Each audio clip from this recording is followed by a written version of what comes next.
ஊர்வசி சாபம் உபகாரம் ஆயிடுச்சுங்க. எப்படின்னு கேட்குறீங்களா? சொல்கிறேன். அதாவது 12 வருஷம் முடிஞ்சு 13வது வருஷம் அஜ்ஞாதவாசம். யார் கண்ணிலையும் படக்கூடாது இல்லையா?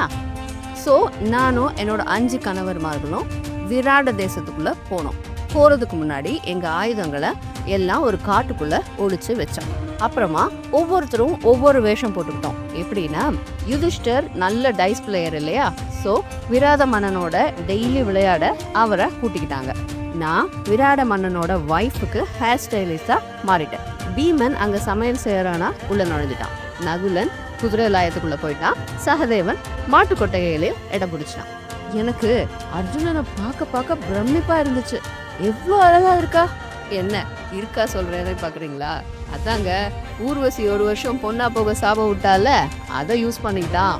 அதனால அர்ஜுனன் சாரி கட்டி பெரிய ஜிமிக்கி போட்டு மீசையெல்லாம் சுத்தமா வடிச்சு, அப்பா புந்தான என்னாலேயே அவளை பார்க்க ஆசை வருதுங்க. அவ பேரு பிருணாலா.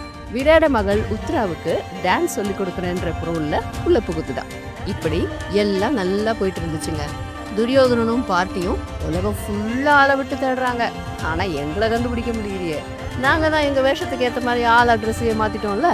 ஆனா என்னோட விதி இங்கேயும் துரத்தி வந்துருச்சுங்க. விராட ராணியோட தம்பியால. அவன் பேரு கீஜகன். அஜ்ஞாத வாசத்தோட 11வது மாசம் போருக்கு போயிருந்த வீரர்கள் எல்லாம் ஊருக்கு வந்துட்டாங்க. அதுக்கு தலைவன் தான் இந்த கீஜகன். அவன் கண்ணுல நான் பட்டுட்டேங்க. சுத்தம் அமைதி போயிடுச்சு.